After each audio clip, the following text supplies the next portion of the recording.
നമസ്കാരം. സമ്പത്തും ധനവും ആഗ്രഹിക്കാത്തവരായി ആരും തന്നെയില്ല. അത്തരത്തിൽ നമ്മുടെ വീടുകളിലേക്ക് സമ്പത്തിനെ ആകർഷിക്കുന്ന 5 ചെടികളെക്കുറിച്ചാണ് ഇന്ന് പറയുന്നത്. ആദ്യത്തെ ചെടി മണി പ്ലാന്റ് ആണ്. ധനസംബന്ധമായി എല്ലാവരും കേട്ടിട്ടുണ്ടാകുന്ന ഒരു ചെടിയായിരിക്കും ഇത്.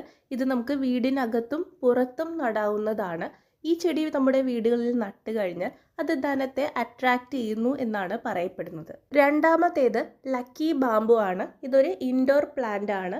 വീടിനുള്ളിൽ ചട്ടിയിൽ നടാൻ കഴിയുന്ന ഒരു പ്രത്യേക ഇനമാണ് ലക്കി ബാമ്പു. ഇത് നമുക്ക് നമ്മുടെ ബെഡ്റൂമിലും വെക്കാവുന്നതാണ്. അതുമൂലം പോസിറ്റീവ് എനർജിയും ധനത്തെ ആകർഷിക്കാനും സഹായിക്കുന്നു. അടുത്തത് തുളസി ചെടിയാണ്. അതുപോലെ തന്നെ അടുത്ത ചെടി കറ്റാർ വാഴയാണ്. കറ്റാർ വാഴയ്ക്ക് ഒരുപാട് ഔഷധ ഗുണങ്ങളുണ്ട്.